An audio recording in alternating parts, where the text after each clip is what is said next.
আমাদের রাজ্যের উন্নতি কোনোদিন হবে না।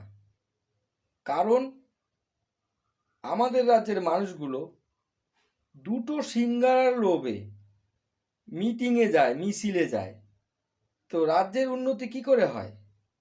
আমাদের রাজ্যে সাধারণভাবে যা লোক মরে তার থেকে বেশি লোক মরে রাজনীতি করতে গিয়ে।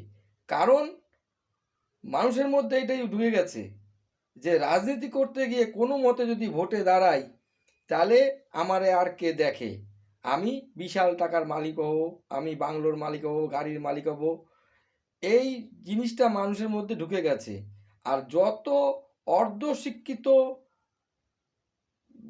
অশিক্ষিত এরা ভোটে দাঁড়ায়, ভোটে দাঁড়িয়ে কি করে, মাথায় বসে, প্রশাসনের মাথায় বসে বসে আমাদের রাজ্যে যত শিক্ষিত মানুষ আছে তাদের নাকে দড়ি দিয়ে ঘুরায়, তাদের নাকে দড়ি দিয়ে ঘুরায়।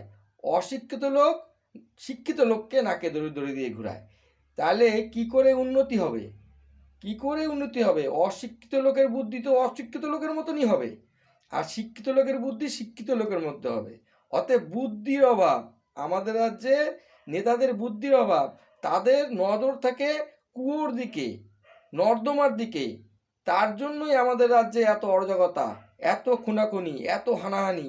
উন্নতি হবে না এই রাজ্যে যতক্ষণ শিক্ষিত লোক রাজনীতিতে না আসবে, যতক্ষণ বুদ্ধিমানরা রাজনীতিতে না আসবে, যতক্ষণ মানুষ না পরিবর্তন হবে, ততদিন আমাদের রাজ্যের উন্নতি হবে না।